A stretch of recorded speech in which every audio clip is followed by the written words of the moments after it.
How can we do that healing work, which is also about resources, and be humble and listen to those who've already been through the apocalypse for how to come through, how to remember the songs and the stories and the dances and the ways of building community.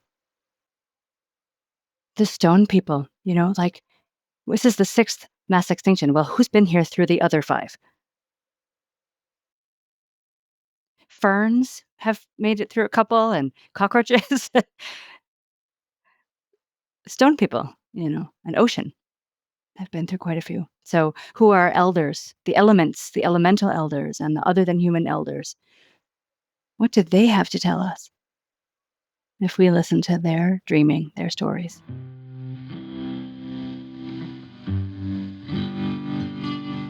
Welcome to the Passing Through podcast, a show dedicated to exploring those spaces not just within, but also between and around us. The cracks in the walls, the moments between the moments. I speak with thinkers, authors, artists, teachers, and everyday humans who have touched the edge of the ordinary and found something to bring back. I wonder if you can hear the wind outside of the van right now. It is howling. So I'm going to try to make this brief because frosty air is coming out of my mouth in the van and it is freezing and the wind is whipping. I'm coming to you from a wintry regenerative farm in Poland where we are house sitting 17 chickens, 2 dogs, a cat, and a dozen hectares of untamed wildlife and wind across a 360-degree mountain panorama. The trees are bare, the skies are gray, the air is cold, and it feels like 7 a.m. all day long. So, to the rest of you in the Northern Hemisphere, I'm wishing you a cozy season of shedding and composting as the world around you slows down and time and water turn to ice. Speaking of time and shedding and composting, this is likely my final guest episode of the year. And we talk about some of those things. My dance partner today is the lovely and soulful Sara McFarland. Sara is a storyteller, a ritual performance artist, an improvisational singer, a soul initiation guide, a wild mind mentor, and a death doula for the great dying. Sara's views are rooted in an animist understanding of the world where story and myth and music and poetry are held dear and close to the heart. Sara helps people initiate into soul, serving as a sort of midwife, not just bringing a more beautiful world into being, but helping to dismantle destructive and limiting colonialist patterns of domination, control, and disconnection. A vital and important role in these times of collapse, uncertainty, and volatility. In our talk, we talk about passing through this life, the nature of the soul, whether we own our souls or whether that's a holdover of modernist colonial thinking. We talk about soul initiation, the role of death, practical ways for you to root down and feel what you're feeling, and a whole lot more. So I invite you to come sit down by the fire and join us for a conversation that I think you're going to enjoy. If you'd like to learn more about Sara, check out saramcfarland.com. You can also check out starterculture.net or animist.org. I'll have links to all of those in the show notes, so you can check those out there.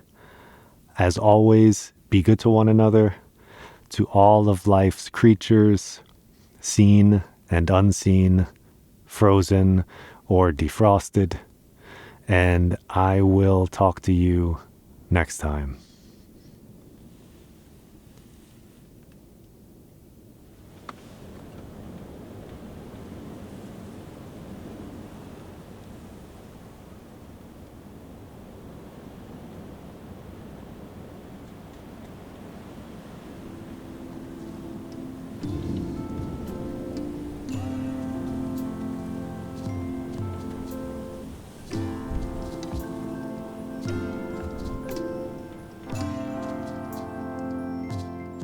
Okay, so Sara McFarland, welcome to the Passing Through podcast. It is great to be here with you. So good to be with you here, Danny. I just wanted to start with some gratitude because in the conversations that we've had and the little bit of time that I've spent with you before we started recording, it's been really nice and I enjoy your energy. And I just wanted to say I'm really looking forward to chatting with you. Yeah, me too. It's an honor to be here. And I so appreciate the quality of relational intelligence you bring to all of your communications with me. Thank you.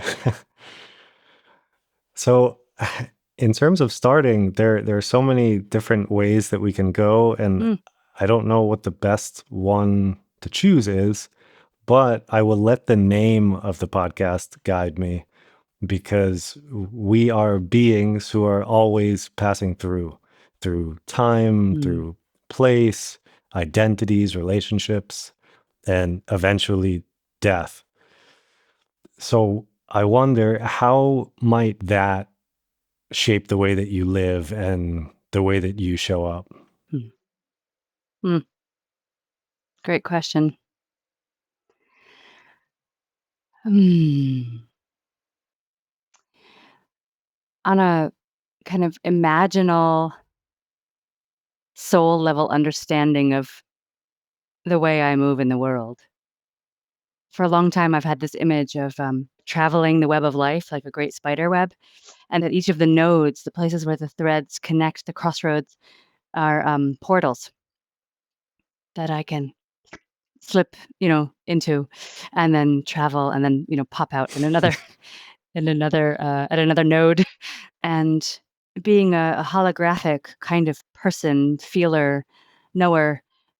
I also have access to, as we all do, but I have access to the web in a particular way, the wholeness of the web, fractal and holographic. So there's a certain relationship I have with deep time because of that. I think in like 500-year cycles, maybe, or like these times that feel so urgent and so critical, which they are. For me, it's like, oh, what if this were the beginning of species-wide evolutionary initiatory process that might take 500 years? So not only do I feel like I'm passing through my specific lifetime, but I feel like I'm passing through and participating in a larger collective context that I only have this little tiny piece of, this only little tiny contribution um, to something that's way, way, way, way bigger than I am. And the way that I can do that is this kind of psychospiritual soul travel, both physically, nomadically, as you yourself know, as well as, the capacity, which you actually also know, of dropping into depths with people like we are on this podcast of like, here's us meeting in this moment, in this crossroads, in this node right now. And the whole world is here with us. And the deep time, the past and present, and in service to the future. Yeah, I mean, there's a lot more I could say, but that's kind of the the meta level, big picture of how I would respond. Thank you. Thank you for that. That gives me a nice sense of context. And it's good to see a human life in that continuum of stretching it out beyond the lifetime. And I guess it goes back before the lifetime and into the future Totally. after the lifetime. Yep. So we could maybe dig more into that. But before we do, maybe a couple quick definitions could be good for listeners. Like Sure. soul, for instance, is a juicy one. So I wonder what your thoughts are on soul. What is soul? Yeah. Such that word, right? Oh God, everybody uses it in a different way, and we all think we know what we mean. So I'm really glad that you're asking. um, One of my dear teachers and colleagues, Bill Plotkin, defines soul as our ecological, eco-psycho-spiritual niche in the web of life. That it's our home place, energetic, imaginal home place, where the essence of us is most at home and in the web of life. Okay, there's about 20 things to define there as well, but hang in with me. Hang in with me for a moment. Um, Another way of saying it is the relational field of belonging. Hmm.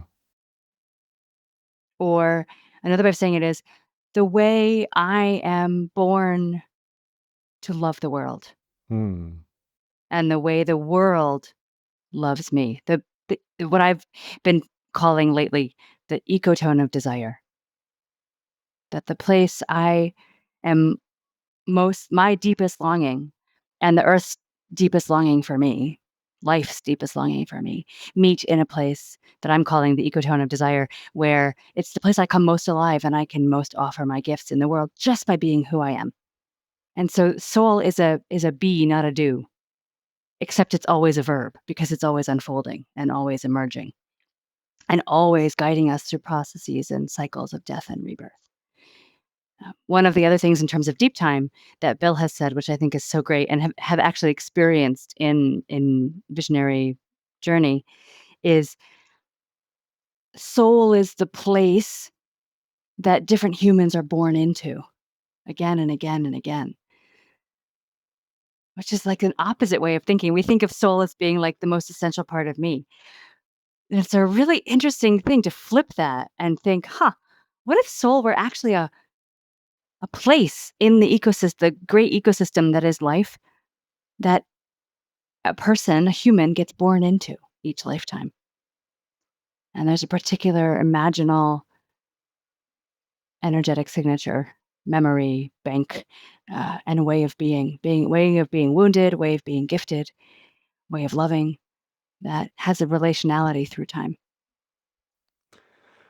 I want to jump in a little bit. I'm getting excited. If I'm following correctly, then this definition, soul as place, would make it then strange for us to believe that we own our souls, that this is something that is mine, right? If it's a place that we occupy, maybe we are like a little radio antenna and we can pick up this unique energetic signal and this kind of thing. But then, am I correct in saying that you wouldn't own your soul? It's almost like you're just inhabiting some part of this field.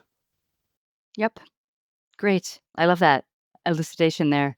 And it's while you were talking, I was thinking, God, yeah, it's probably like the most composting modernity, uncolonizing paradigm switch. It's like we think we own Earth, right? Hmm. You know?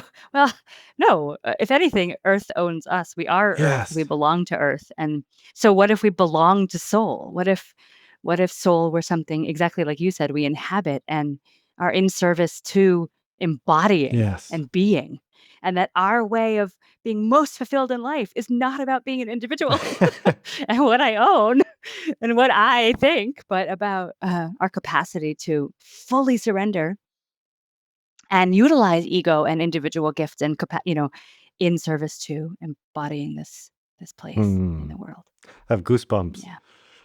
Mm, Yeah, that really resonates with me. I love that idea. mm, And I love that it stresses relationality and relationship and maybe even obligation.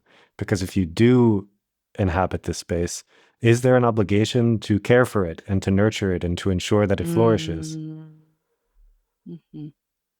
Yes. I might use the word reciprocity or mutual flourishing. Robin Wall Kimmerer's phrase from her new book, Serviceberry, all life is mutual flourishing, Mm. only because obligation has such a pressurized from outside, often for a lot of people, way of inhabiting our psyches. But yes, essentially, it is a reciprocity or a mutual flourishing that we are beholden to or participatory in. That mutual caring and mutual flourishing is happens when we most fully be our essence, most fully love the world the way we're made to love the world, most fully, uh, be who we are. And it's not a thing. This is the other piece that's really important for me about it is that it's not a thing to get. Mm. This is not a consumer capitalist model. People think I'm going to go on that journey and I'm going to get my soul or I'm going to, right? So that I can have my vocation and have a job. Oh, yeah. It's more like I already inhabit this place. I'm born into this place. And my whole growing up, my whole young life and growing up, it's caring for me. I'm being fed and cared for and nourished and shaped Hmm. by this place I'm inhabiting, as beings are in their relational places. It's not it's a relationality, it's a reciprocity. But the direction is more that soul is caring for us or guiding us or tending for us.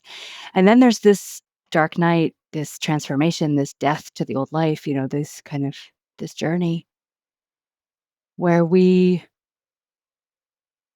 maybe remember is a better word, or catch a glimpse of, or there's a revelation that the deepest knowing of us recognizes, yes, this is actually who I am, and it's way too big for one human to actually embody. It's a curse and a blessing. It's a burden in a particular way that requires devotion to. Okay. Thank you for that again. There's little threads coming out now. So I want to hold on to some of them. One that I want to dig deeper into is death, which you just mentioned.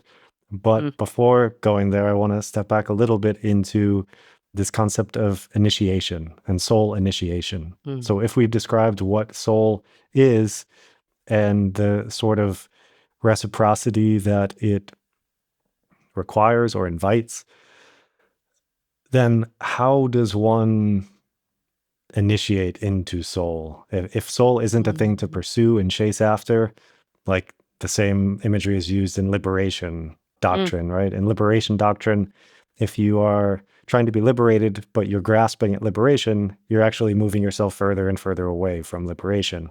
So it's this paradox of trying to move towards it, but without clutching at it. mm, So, mm, in terms of soul and initiation, what is the soul initiation? mm.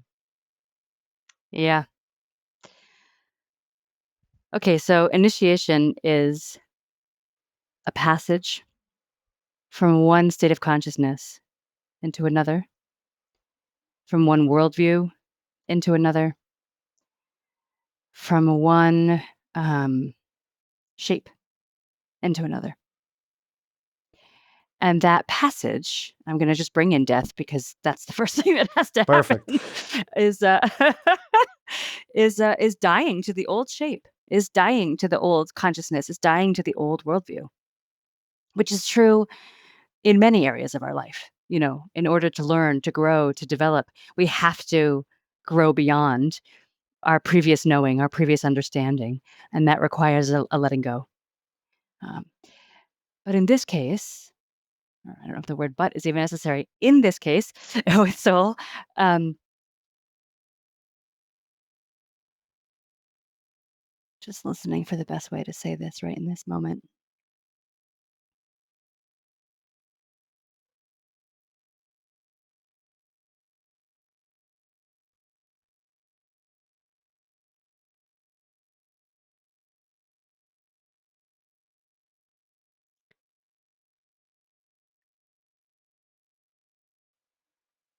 There's a a moment which can be months or years long, but there's a life moment where we're between stories in a particular way, between consciousnesses, between the old life and the new life. And uh, oftentimes we rush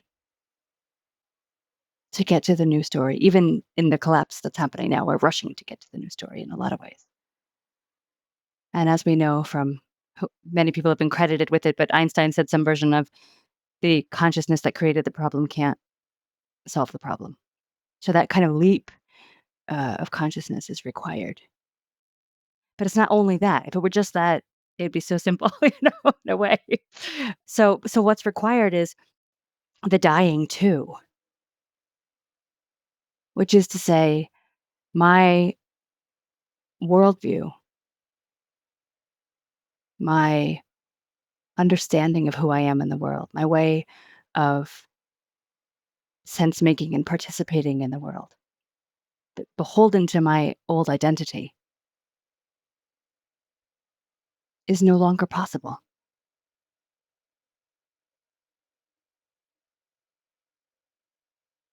And then we have to surrender ourselves to the process of being reshaped before we can have a new identity. And that reshaping is soul is the one who is reshaping us. Mm. So when we step through that portal of death of the old identity to our attachment of how we've been in the world, the way of being in the world, there's a time of liminality. There's a time of underworld, which doesn't necessarily mean suffering. A lot of pop psychology uses the term underworld. That's another one I want to just briefly define as depression and suffering and um, difficulty. And there's definitely hardship in initiation. Many cultures people don't Mm-hmm. survive, but it's a place of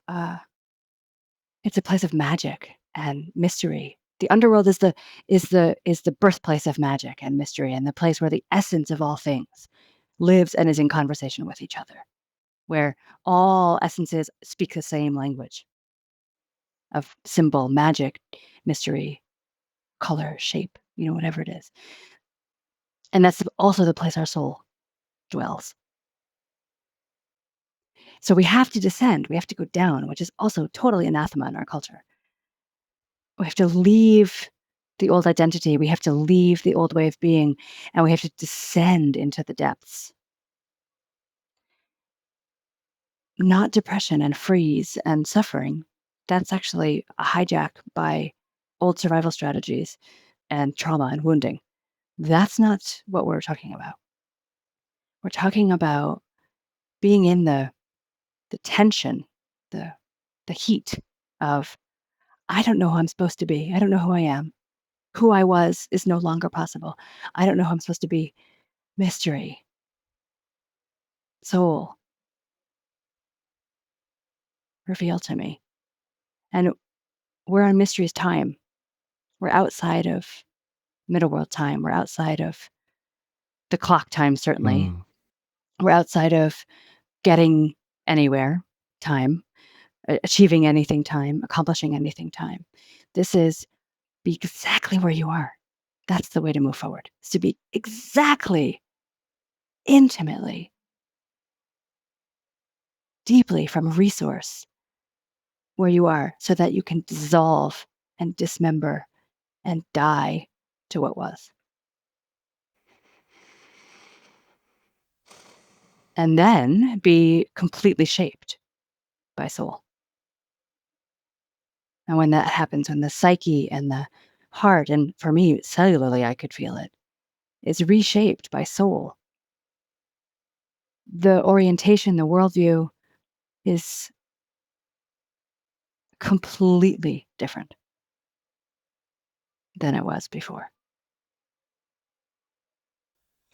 As you were speaking, I got some imagery of the myth of Orpheus, when Orpheus is Mm, descending down and, they're walking back together.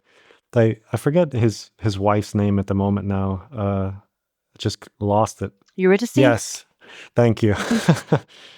So he finds Eurydice, and they're going back up through the underworld, and he's been instructed that he cannot look back, cannot look upon her. And he needs this presence that you're describing, being exactly where he is and trusting in the process, that just keep Mm-hmm. moving, go through this kind of Mm-hmm. initiation, which involved the descent, and everything will be okay. And in that story, it's not how it works out, of course. You know, he does turn back Mm-hmm.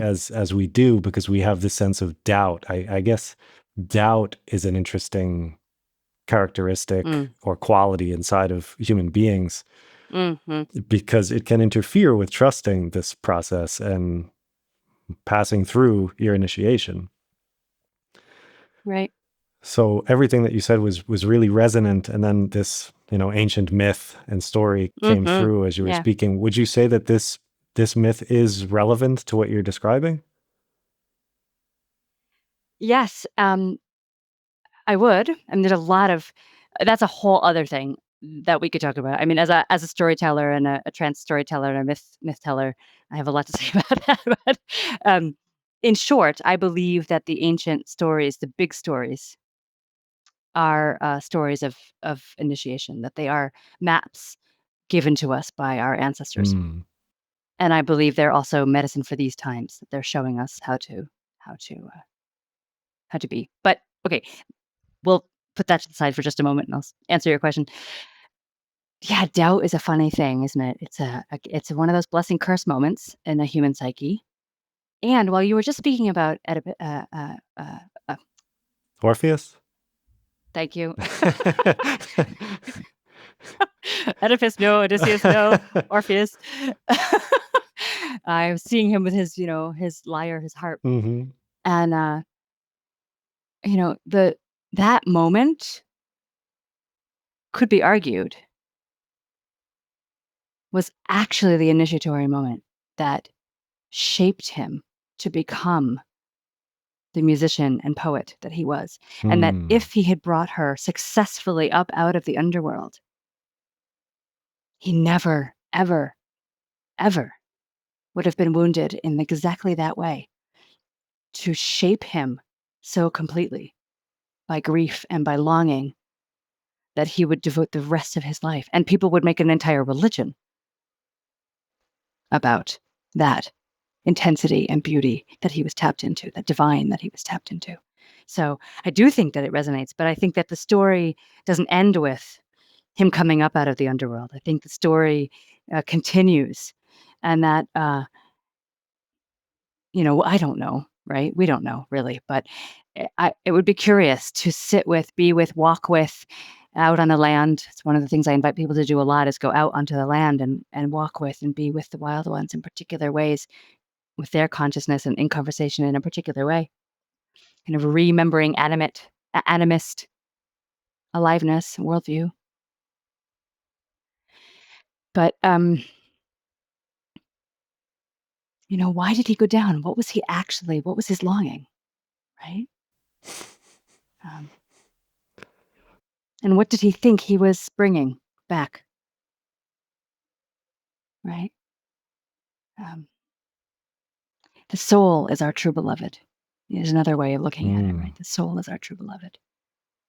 Is at the center of our lives, and no human can ever occupy that seat. That's way too much pressure for another human.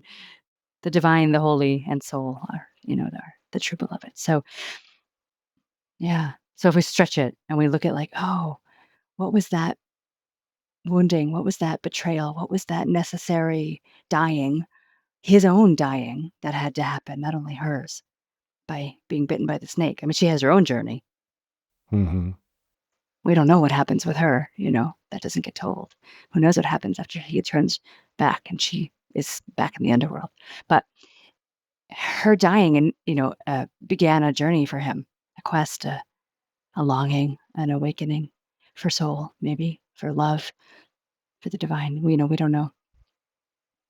But if it's those things, then it's the initiatory journey. It's not a new job or successful belonging to a human community. Those are valid and important things, but that's not what the journey of soul initiation is about. The journey of soul initiation is about how we belong to Earth, to the web of life, to mystery, to the holy. So, yeah, that's what I have to say about that. More questions than answers. But That's the way it is. I love it. I loved everything that you said there, and your interpretation added so much depth to that story for me. Of that was the wounding that needed to happen to step into what he would later be. A thing that's alive for me at the moment is how I hate that Eurydice becomes a kind of prop in that story. Like you're saying, like, yeah, what happens to her? Where's her story? Why is all the emphasis on him? And then I have shame that I even forgot her name when I was telling the story. So I'm sitting with that a little bit because It's okay, I forgot Orpheus's name, even though you just said it. And I like that gave a really round texture and fullness to soul initiation and the role of death and descent and the place of the underworld and liminality and magic. I feel like there's like a rich brew that we're simmering in now. So I'm grateful for you putting some light on that. And if I remember the story correctly, and we don't have to stay on this story too much, but am I remembering correctly that it eventually ends in him being torn to pieces by a gang of women and he's thrown in a river? Does that happen to him? Is that him? Yeah, and somebody finds his head. His head goes floating down the river to the Mediterranean, and it's still speaking and still singing. The Menaids. He gets ripped to pieces by the Menaids, who are the ecstatic priestesses of Dionysus, who dance themselves into a holy sacred rage and tear apart any human that comes upon them while they're in their ritual, in their ceremony. His head ends up floating down the river into the Mediterranean, and it's continuing to sing. Yes. It's continuing to sing. Well, that's a mythic story of initiation.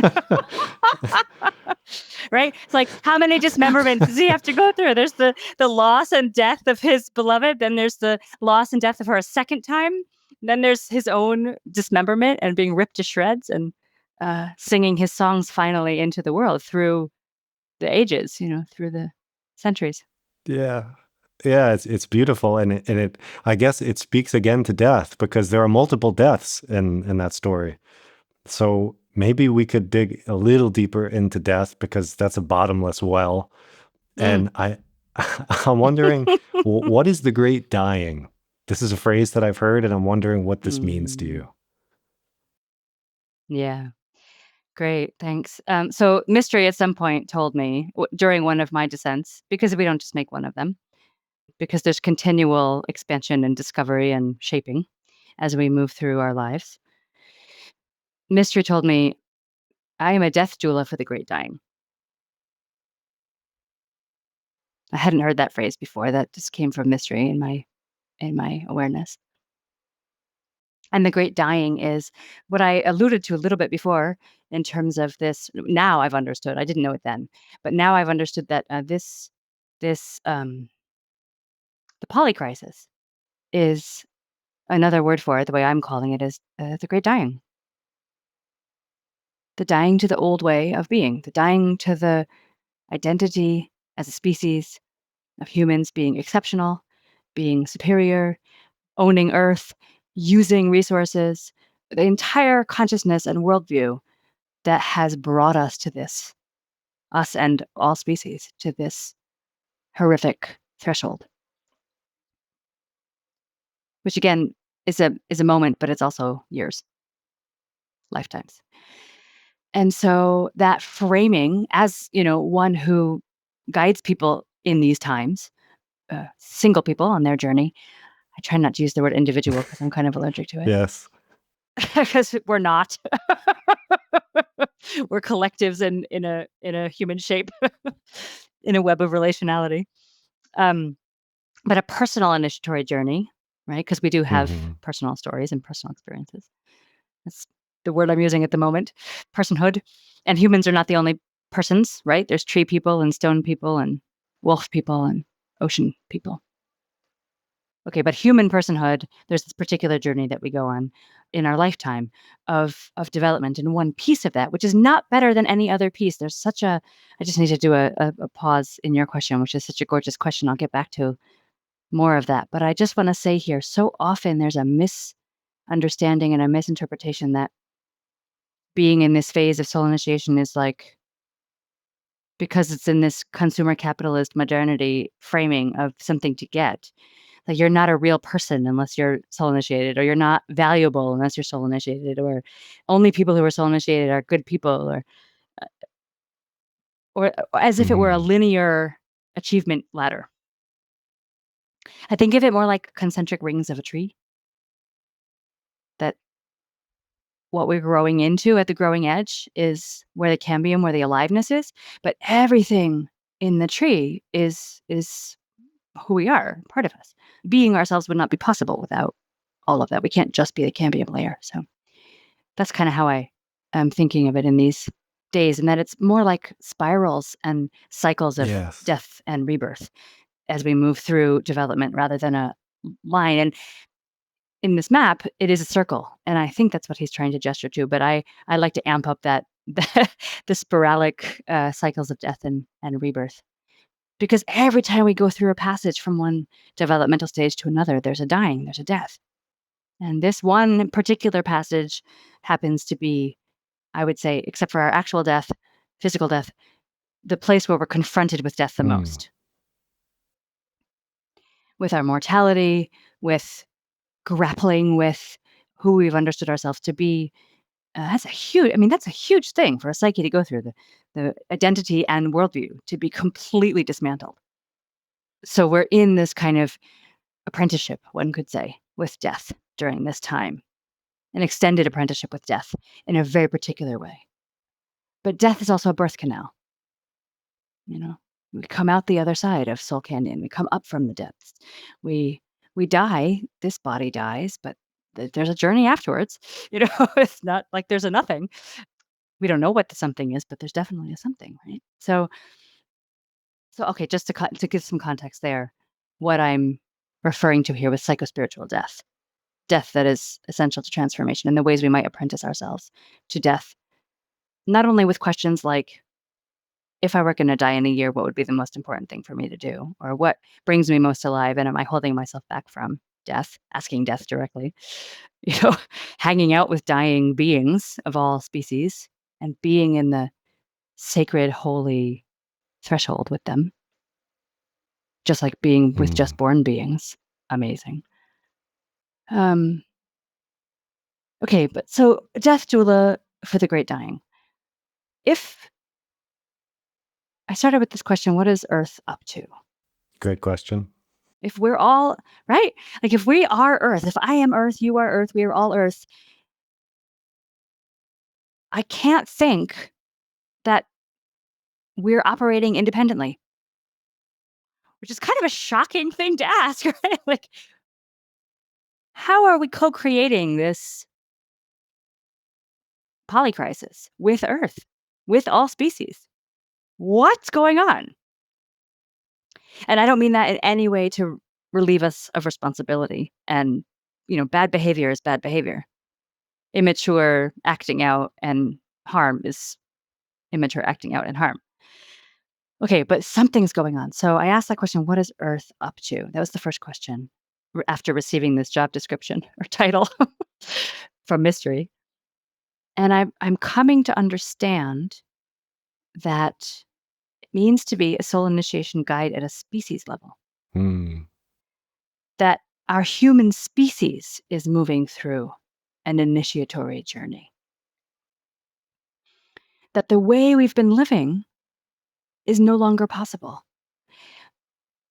Literally, physically, but also psychospiritually.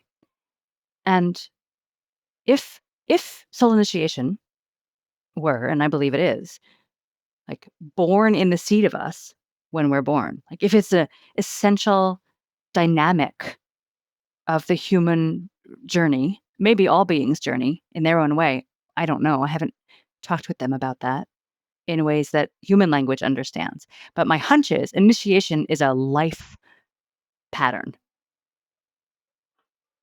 like the life cycle, seasons and the chrysalis and all the ways that the life cycle is present. If that's a life principle of true of all life, then that is also in the state of us as a species, as a collective. And what if these times were the crisis, which must precipitate the descent? There has to be a crisis in order to descend. Otherwise, we'd stay in our cozy lives. We wouldn't change.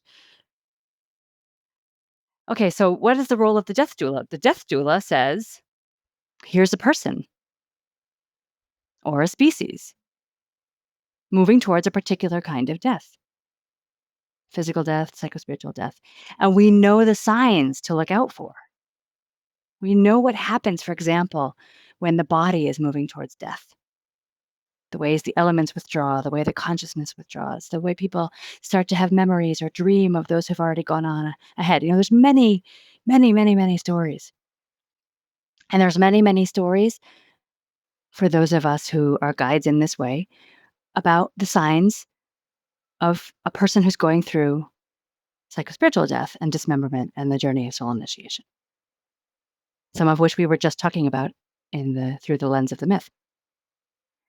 Okay, so what if now is the crisis that is the precipitory event for the descent that is essential for a species-wide initiation, so that we as a species can remember our place in the web of life? What if that's what this is about? Oh my God, it's a completely different frame. And then my part is to just be, because that's what's happening right now, just with the dying. We're back to the deep time, and that each human life is maybe part of a larger arc. It's not my job to be at other places. My job is to tend the dying with love.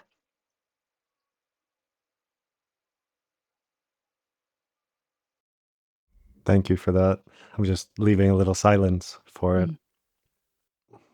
And a question that comes to mind about this is if humanity, if collectively we are kind of, we're all Eurydice, we've received a snake bite. We are in crisis. We are facing an initiatory event. If everything is also related, if everything is relationship in a vast web, and one species is undergoing this event, we're seeing the ripples. We're seeing how it affects the web. We're seeing the 6th largest mass extinction event. We see the harm being inflicted on the tree people, on the rock people, on the river people, on all of these other non-human persons. What does it mean to die gracefully or have a good death inside of that larger web? Yeah. Such a potent question. Well, if I look at the parallel of a human initiatory journey, and this is the growing edge of my own understanding right now. So I'm now in the exploration with you live. Amazing. In the moment. We're the Cambium.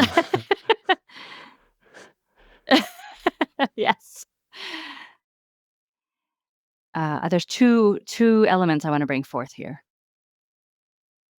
One is, in order to turn towards death in a good way. There's also this story of a good death. I don't know if that's actually possible. Maybe for some, but we could turn towards death in a good way. We need to be resourced. And so for me, it's no accident, for example, that trauma is this huge buzzword right now and everybody's doing their trauma healing, right? Oh, of course, because that's what's needed in order to be resourced to turn towards death without it being a trauma response and without falling into the trauma vortex and either flailing around or doing more damage, or solidifying protective strategies even more and then doing more damage. Okay, so one thing is, what are the resources we need to cultivate as relational webs of community and species through civilization trauma, ancestral trauma, earth trauma, all the layers, so that we can be resourced to turn towards our death in a good way, right? Okay, so that's one piece. And then another piece is, well, wait, I'll say one more thing. Turning towards our death in a good way means having the resources to step into the liminal and the unknown, and to not have a plan or a new story yet, right? To step really into that space of, okay, mystery, you are soul, mystery, you're in the driver's seat now. I completely surrender my ego's control of my life to you. A massive undertaking. Massive undertaking, enlightenment, Okay, so, but right, so we need to be resourced in order to do that, because when we're resourced, part of us, like, that's the most delicious thing, is to, offer ourselves to the holy and to feel the bliss of relational union. We're wired for connection. Why do you think? Right? So, okay, so that's the one piece, and then the other piece is we need guides. Okay, so I was in a course with Gibran Rivera, beautiful human, who with his wife Tuesday do work around whiteness and supremacy, and as BIPOC folks. And he said something like, BIPOC people have already been through the apocalypse. Yep. So, okay, how can we be humble and turn towards the harm that our ancestors have inflicted, those of us who are of colonizer ancestry? That's a lot of pain to feel, of course, and shame. But how can we do that healing work, which is also about resources, and be humble and listen to those who've already been through the apocalypse for how to come through, how to remember the songs and the stories and the dances and the ways of building community? The stone people, like, this is the 6th mass extinction. Well, who's been here through the other 5? Ferns have made it through a couple, and cockroaches. Stone people, an ocean. I've been through quite a few. So who are elders, the elements, the elemental elders, and the other than human elders who've seen it? Those who are already extinct, what do they have to tell us if we listen to their dreaming, their stories? Queer people.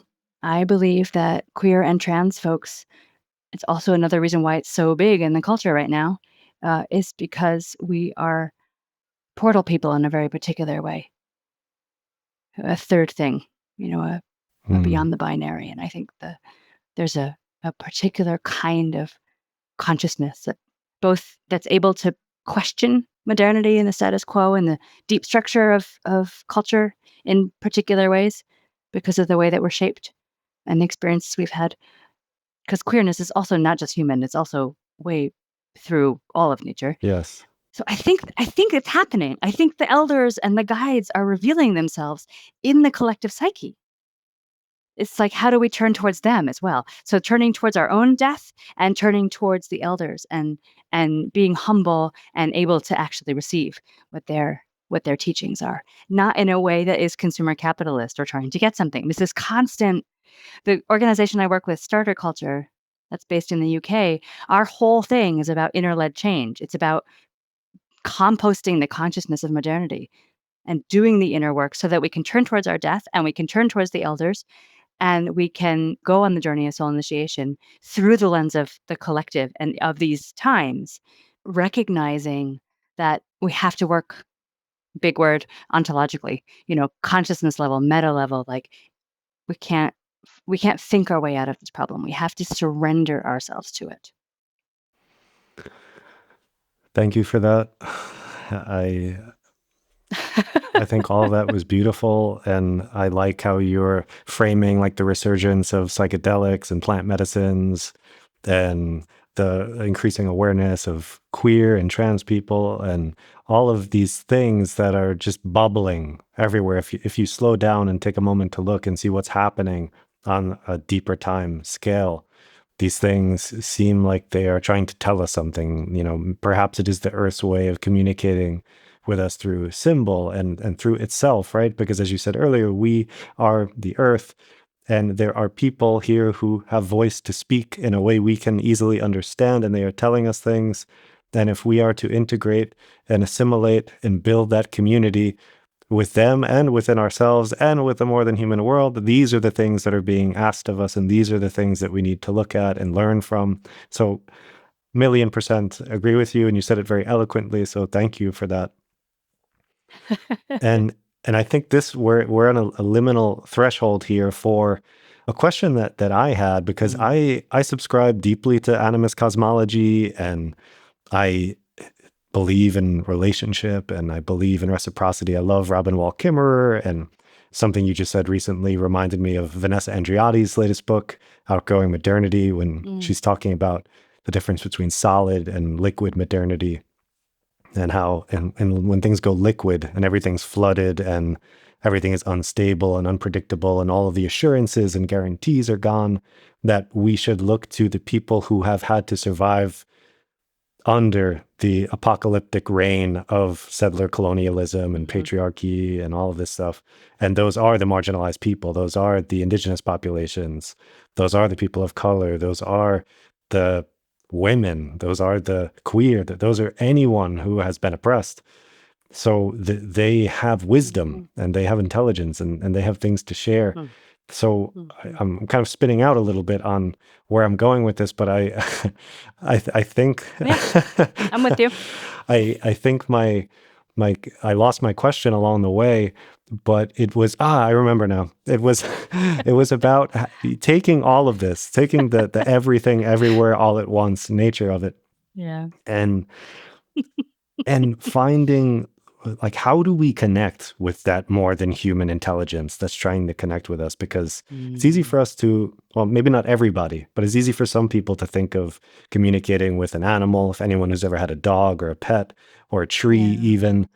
But when we start getting into rocks and rivers and mountains and things that are more invisible, so the ancestors or entities that are maybe energetic in nature, how do you speak to the rainbow? How do you speak to a weather pattern? Or like, is there practical ways that people can begin to resource themselves to open up those dialogues that are needed now? Yeah, such a beautiful question. Thanks for bringing it back to the practical here and now, because it is holographically tied to the everything everywhere all at once. A couple different things I have to say here. One is greeting and praise. So praising the world, greeting the world. When you wake up in the morning, greet the beings around you that are other than human, as if they had consciousness. Good morning, sun. Thank you so much for shining today. It's so good to feel your warmth in my body. Good morning, water. First time you put your hands under the water faucet or take a glass of water. Good morning, water. Thank you for being in this incredible cycle of rain and return and nourishing my body. Oh, welcome, air. Take a breath, when you walk outside for the first time. Thank you, air. You have particles of dinosaurs in you, and my ancestors breathed you, and, you've been circling the globe for 13.8 billion years. Oh, take off your shoes, put your feet on the earth. One of the ways that that colonization happened in Europe most devastatingly, it was the spread of the church. And not to spin out on too much of a tangent, but when mostly women, but people were accused of witchcraft, they physically never came in contact with the earth again. They kept them from touching the earth because the church knows, which is true, our human power comes from connection with the earth. And so the feet, they were held, stored in like closets in walls and carried on carriages so their feet would not touch the earth. And that's kind of how it is, right? We're literally separated physically with these shoes and cars and asphalt and all the things. So get your feet on the actual soil every single day, rain, shine, cold, heat. Greet the earth. That's a great place to start, to just be with the elements, to greet the beings that you see. And the next sort of step would be to praise them with your finest words. Tell them how beautiful. Tell the flower when you're going to take a walk and there's a flower, just tell the flower out loud how beautiful the flower is. It's a thing to talk out loud to other than humans. And people have it's terrifying for folks. They think other people will think they're crazy, or, just put your earbuds in your ears and pretend like you're having a conversation with the person on your phone if you need to. But talking out loud makes us feel psychically vulnerable. So what happens when we speak out loud is that, one more thing, then it's yours. When we speak out loud, it opens our heart, especially if we're praising the world. It cracks open our heart and it makes us vulnerable. And then we can actually hear, because the heart is an organ of perception. The heart is an organ of perception. So that's who we listen with, to the other than humans, not with our mind, with our hearts. Okay, Thank over to you. you. Thank you for that. And I want to dig deeper here because this is really interesting to me lately. The sonic nature of our universe and our world, and the importance, what you're saying now, to verbalize these things, to literally vibrate the air with your voice, and how this creates ripples. And I wonder why this is. Totally. Why is it that all of our ancient maps, as you were saying earlier, our myths, our stories, poetry, these things were spoken, oral tradition. Yeah. So why is it that, because part of me goes, if I'm in relationship with everything, everywhere, all at once, then there's a weird telepathy that should happen, right? Like everyone should just know everything in a way, because it's I am everything. And then I'm like, why do I have to say it? So I have this little dilemma where I believe that we should say it. I believe there's beauty in song and story and saying things. Like I can be brought to tears by someone's words. And if they didn't speak them, I wouldn't be. So I know it's important, but it sounds like you've explored this more than me, like of why this is important. So I'm curious to pick your brain on this. Yeah. Yep. Great. So good. Well, partly it's because our own minds are so loud. They're talking to us so loudly that we can't hear anything else. Just, it's kind of on a very practical level. Like, we can't think and talk at the same time. Think our inner thoughts of criticism or busyness or grocery lists and talk at the same time. So if I'm busy talking to a flower and saying, "Oh my God, the dewdrops on your petals and the way that the velvet of your one petal there shining in the sunlight is like capturing all of my attention and drawing me in. This must be how a bee feels. Longing to enter your honey. Oh, I can feel my own heart blossoming like a flower. Oh, world, please come and pollinate my heart." Okay? Right? So that does a thing. It does a thing to you listening to it. It does a thing to me speaking it. It does a thing to the rose hearing it. Right? Because yes, the sound waves, some say quantum physics says we are sound waves slowed down. So if that's true, which we know from a lot of different places, the way water holds, changes shape, and the way the sound of the mother's voice in the womb is already tending, building connections, if it is, of safety and attachment and attunement, the heartbeat of the mother, right? Why do drums put us in trance? And what's possible imaginally to journey in trance into those other realms, into the bodies and beings and consciousnesses of other creatures, to have those conversations imaginally, which is not necessarily speaking out loud, but it requires the drum. Same thing by the way, you can sing mantra, Yes. shifts consciousness.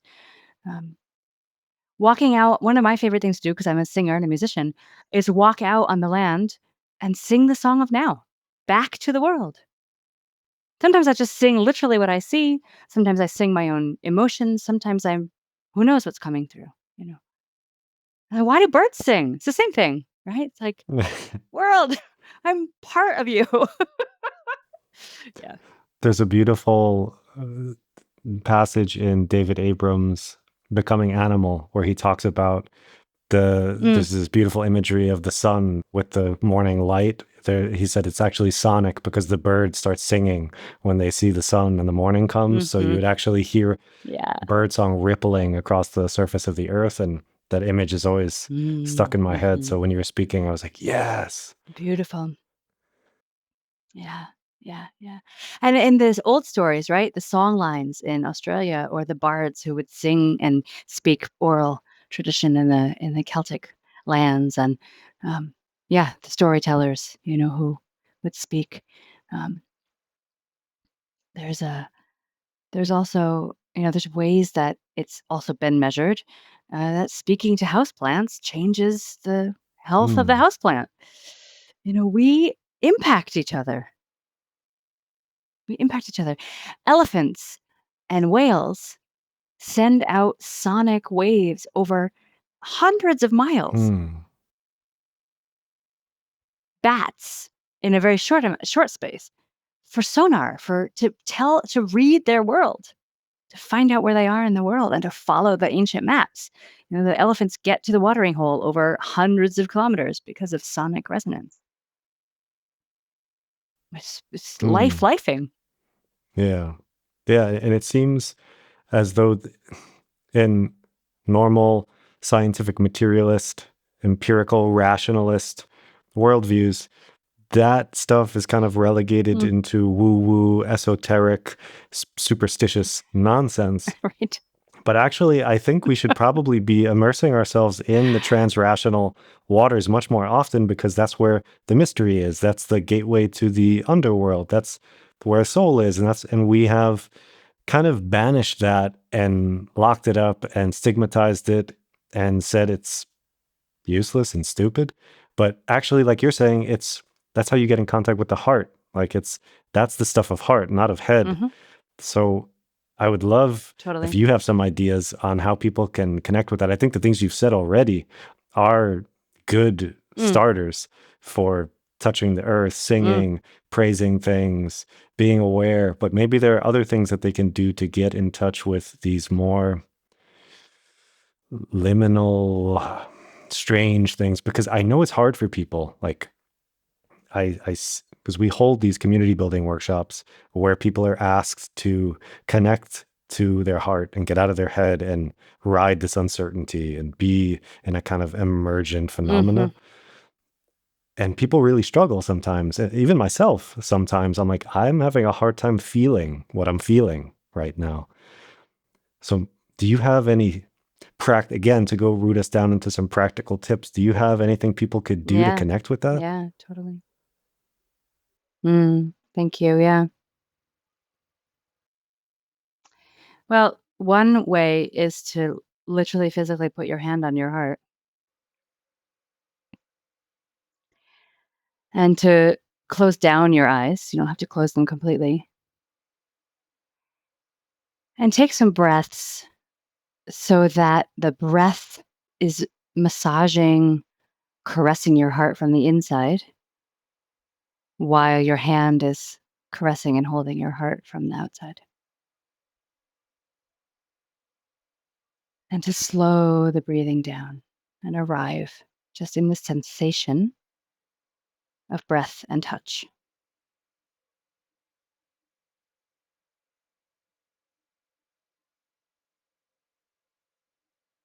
And you might notice how that ripples through the entire body.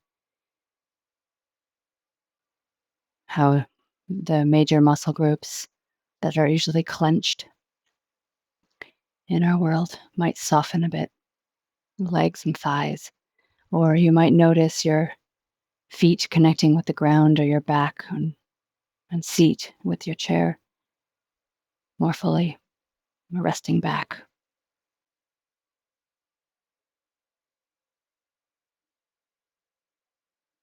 And then once that awareness is there, then you might invite from the place of your heart, which means with compassion and curiosity, what other sensations are happening in the body of you? Like, is there a twitch here or a tweak there or a something?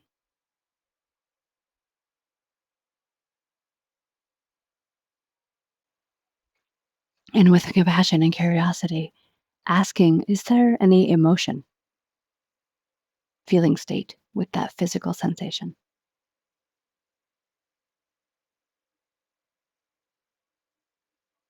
Just softening, keeping breathing, massaging the heart from the inside, touching the heart from the outside.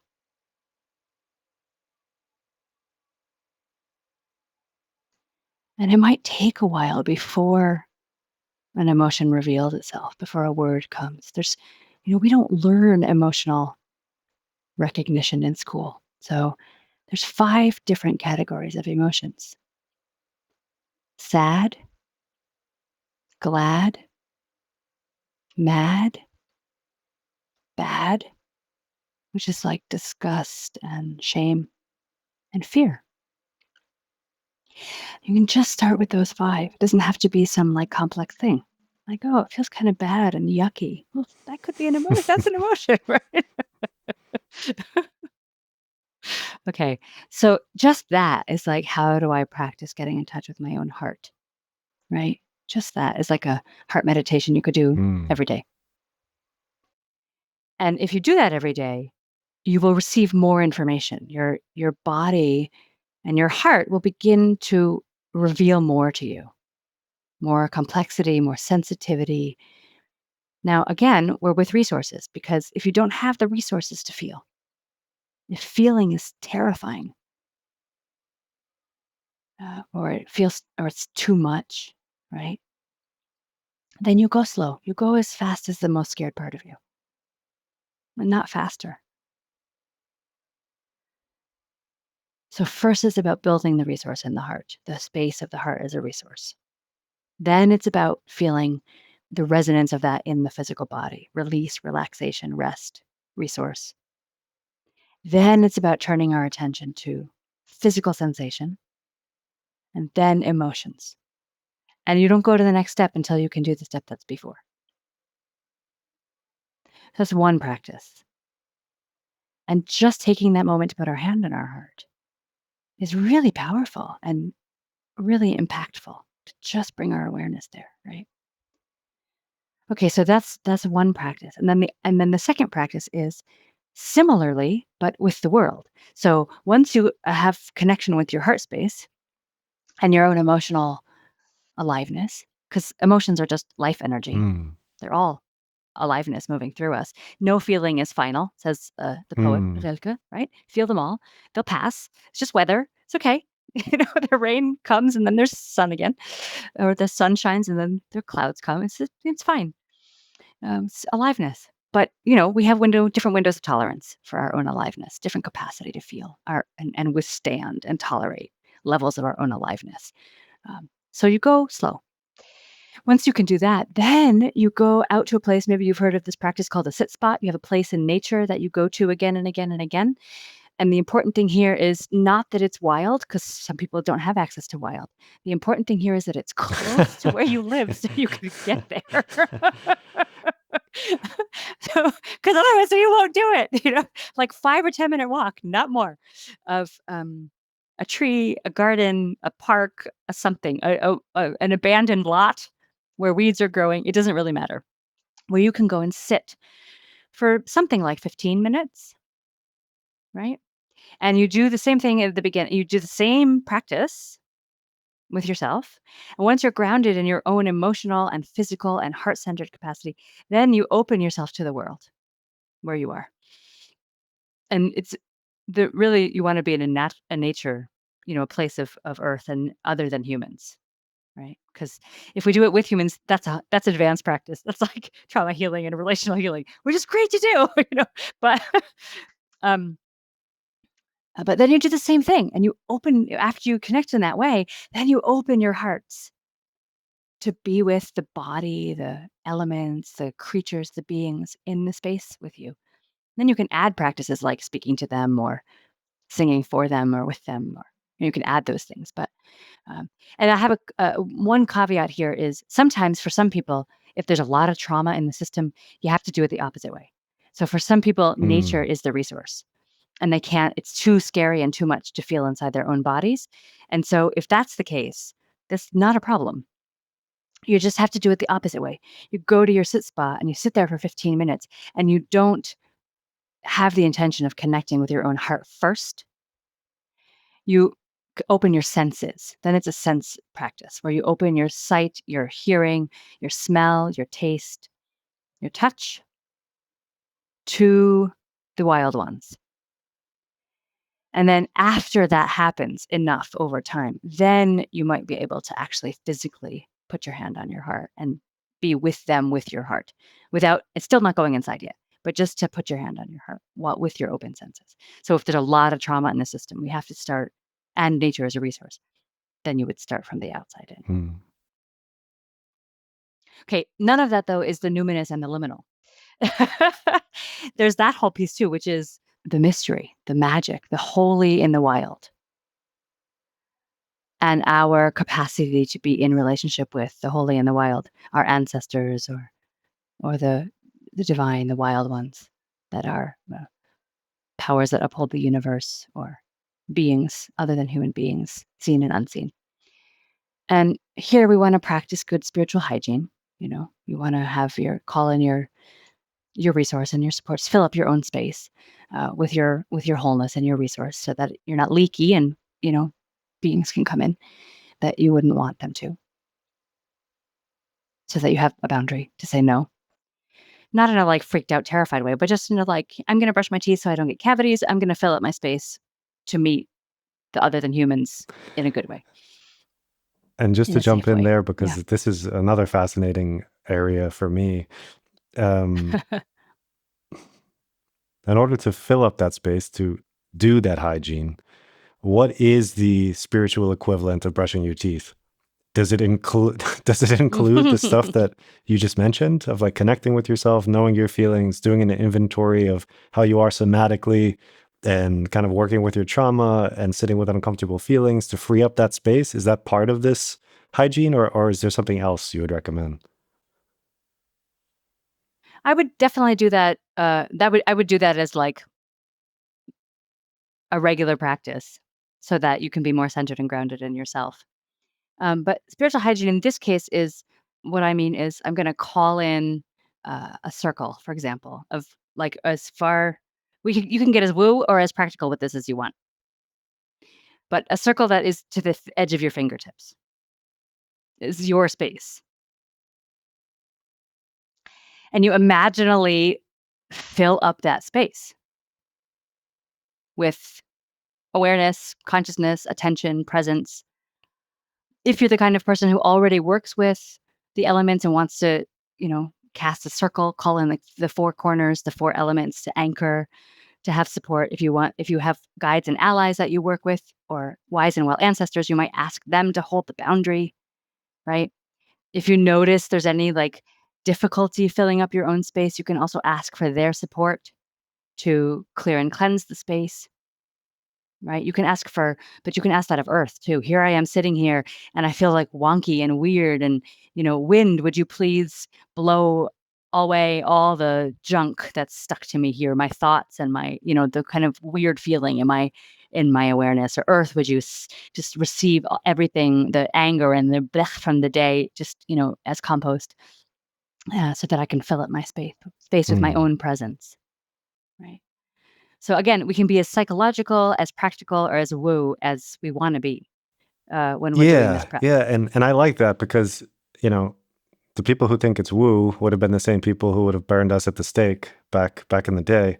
But modern discourse and even scientific rigor tells us now, if you look at the field of, let's say, eco-psychology, there's the understanding that we are in relationship to these forces. We are dependent on them. It isn't woo or weird to build relationship with the wind or the water or the sun or fire or the earth, because without any of these things, we would perish. So it's science seems to get us to the place where it's less and less woo when you think about it, where it's like, hey, if we are the earth and we are governed by forces and work with them that are of the earth, then we are in relationship with them and we can dialogue with them. So, Totally. I think it's becoming increasingly destigmatized, which is nice. But still, there will be some people who hear this and go, "What the fuck are you? I'm going to ask the wind to blow away my." That's okay. Yeah. That's okay. They're not there yet. That's fine. Or if they're not there ever, that's also fine. We each have our own path, our own journey. But probably everybody has some connection with the spiritual. Like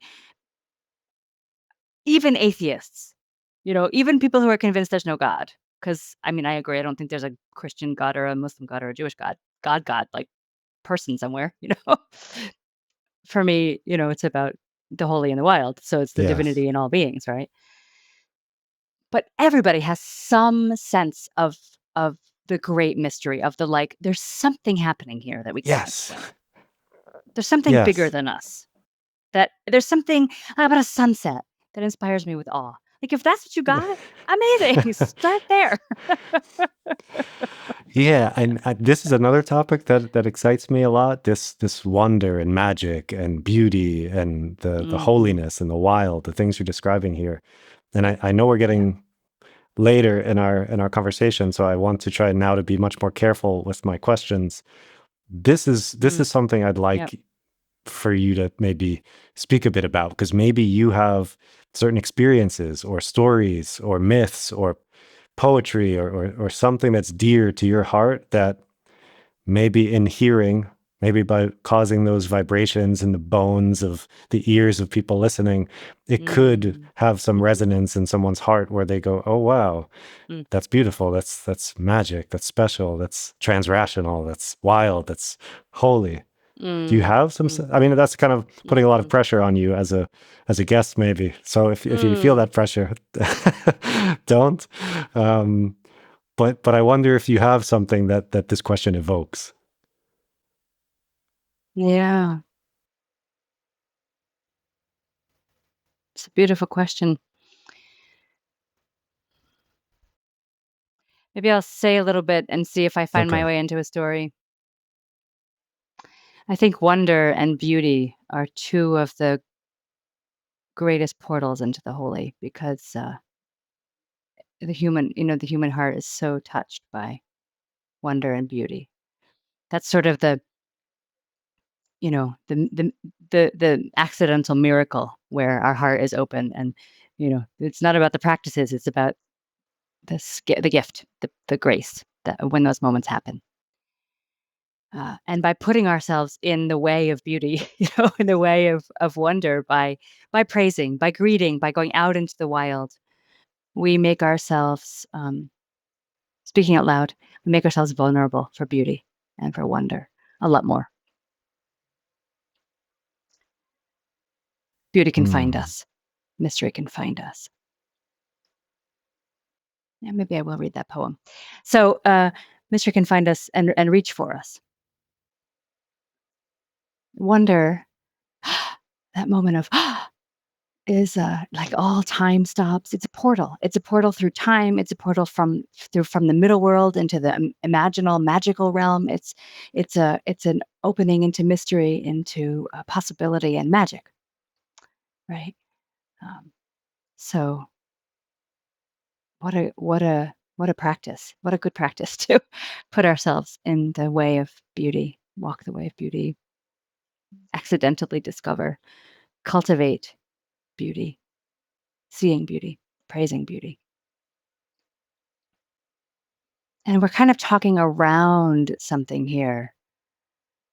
And we spoke about soul initiation, and now we're talking about this. And I feel like there's like something at the center that brings us back to where we began. Like it's at the heart of what we're tracking and weaving here, which is how do I want to say it? How do we open the door?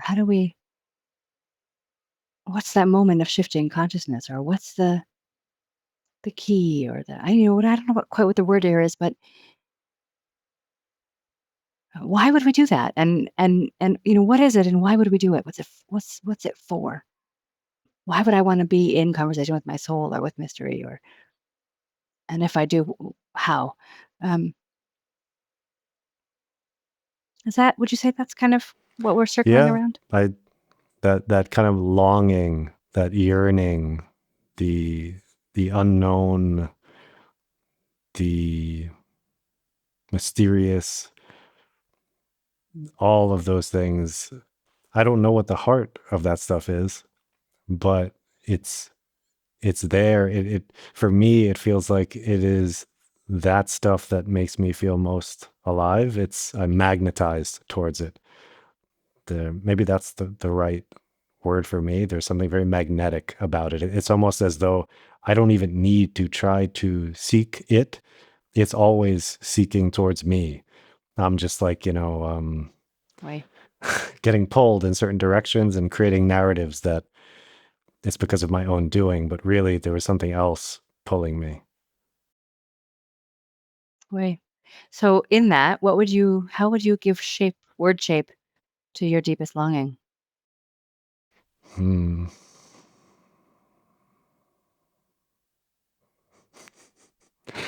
I don't know if I can. Um, Hmm.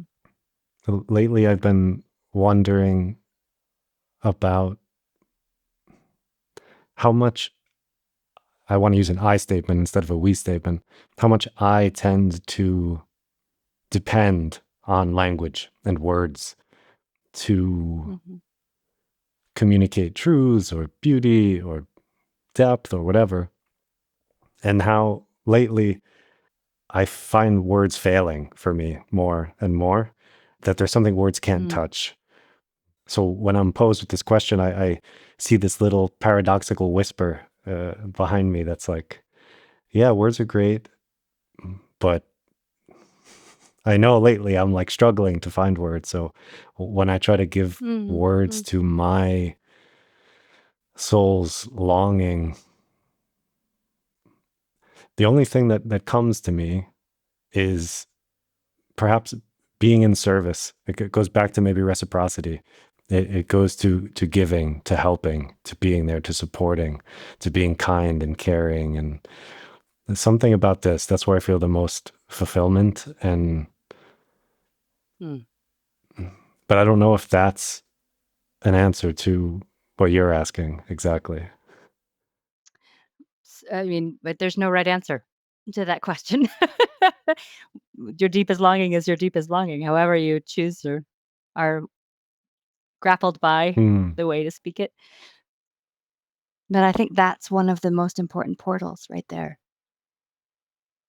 The What I was calling the ecotone of desire, and you just named the thing that's seeking you, that you're also Hmm. seeking. And the way we know how to point ourselves towards the thing we're seeking that's seeking us is by following our deepest longing. And so I think this is where the magic happens is, can I connect with my heart? Can I be in conversation with the wild ones? Can I be overtaken by the holy, by the sacred, by the beauty, by the wonder of the other than human world? And in that place, which opens the portals between the worlds, opens the portals between head and heart, between soul and ego, between thinking, believing we're separate and under experiencing ourselves as interwoven, belonging with the world, with the wild world. All those worlds the doors are usually often closed on those ways, the heart, the beauty, the praise, singing, all the things are ways of opening that door between the worlds. And the way we step through is by following our deepest longing. And when we do that, when we follow our deepest longing, mystery responds. Mystery reaches for us. Because it's our place of most aliveness. And it's the place where the world's desire for us meets our desire for the world. That is the deepest longing. That is our deepest longing, however we name it. Right. And that is the step that's a leap from one consciousness to another, from control to surrender, from I have to get something to take me. I'm yours. Mystery. Soul. I'm longing for you. Longing for you, Earth. I'm longing for you. I'm longing for you, soul. Reveal yourself to me, that I might remember who I truly am. And by being who I am in the world, come fully alive in service to the web of life, the web of relationship that I'm a part of. I want nothing more than that, right? So however, each of us puts that into language. And it changes. What our deepest longing is changes over time, guided by soul, guided by where we are in our journey. But if we can sense that place in us of our deepest longing, which requires connecting with our heart, feeling our body, deepening in. We can't feel our longing if we can't feel our feelings and we can't feel our hearts, right? We can't be out in the wild world in a way of shared consciousness, recognizing the consciousness in the animate world if we're not opening our hearts to the world. So there is something about these practices that are really foundational. But the last piece is speak, sing, follow your deepest longing, which is not an everyday longing for a new job or a new thing, right? Or even a new relationship. It's not anything about the human world or the external world, really. It's something way more mysterious than that. So here's the poem. I have to find it. Just because this is the one that's been with me lately in my own current cycle of death and life cycle of dying. I'm still in the dying. There will be the rebirth at some point. I trust that because I've done this enough in my life, dying again and again and again. But here we go. So Rainer Maria Rilke. Having lived in Germany for 15 years, I say that with the German pronunciation. American pronunciation would be Rainer Maria Rilke. Here it goes. God, we could say mystery, the holy, even soul, speaks to each of us as they make us, then walks with us silently out of the night. These are the words we dimly hear. You, sent out beyond your recall, go to the limits of your longing. Embody me. You, sent out beyond your recall, go to the limits of your longing. Embody me. Flare up like flame and make big shadows I can move in. Let everything happen to you. Beauty and terror. Let everything happen. Just keep going. No feeling is final. Don't let yourself lose me. Me, the holy, me, soul. Don't let yourself lose me. Nearby is the country they call life. You will know it by its seriousness. Give me your hand.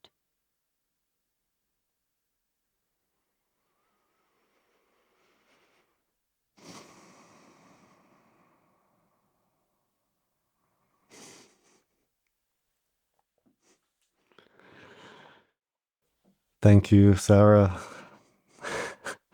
Mm-hmm. Thank you for the poem. Thank you for your time. Thank you for sharing your ideas and thoughts and questions and observations and who you are with me today. It was a pleasure to be with you.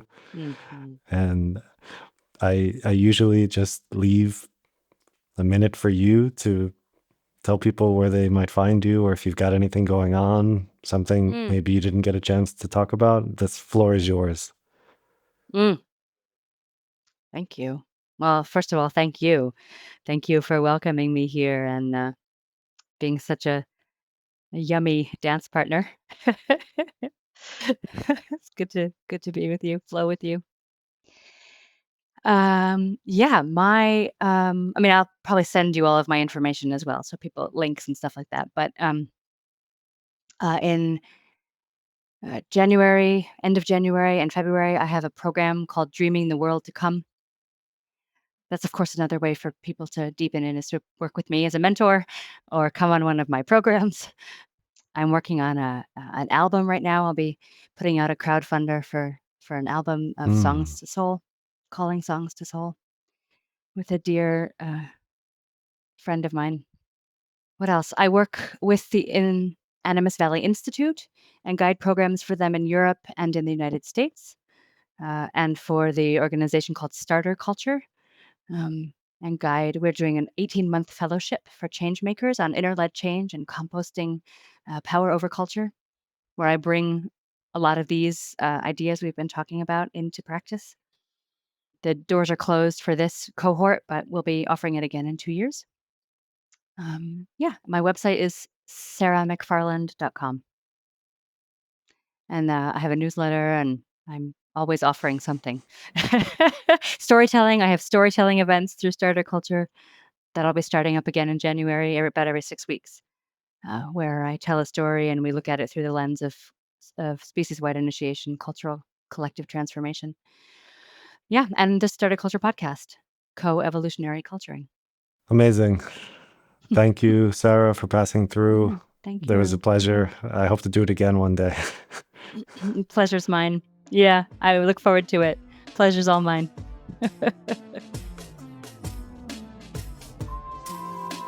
Thank you for passing through today. Yeah, you, dear listener. Thank you for your support, for your attention, for spending some time with me and this episode's guest. If you're enjoying this content, please subscribe, rate it, like it, tell your friends about it, buy a billboard somewhere next to a highway promoting it. I mean, I'm kidding, of course, but your support really does mean a lot to me. So thank you for listening, and I will talk to you next time.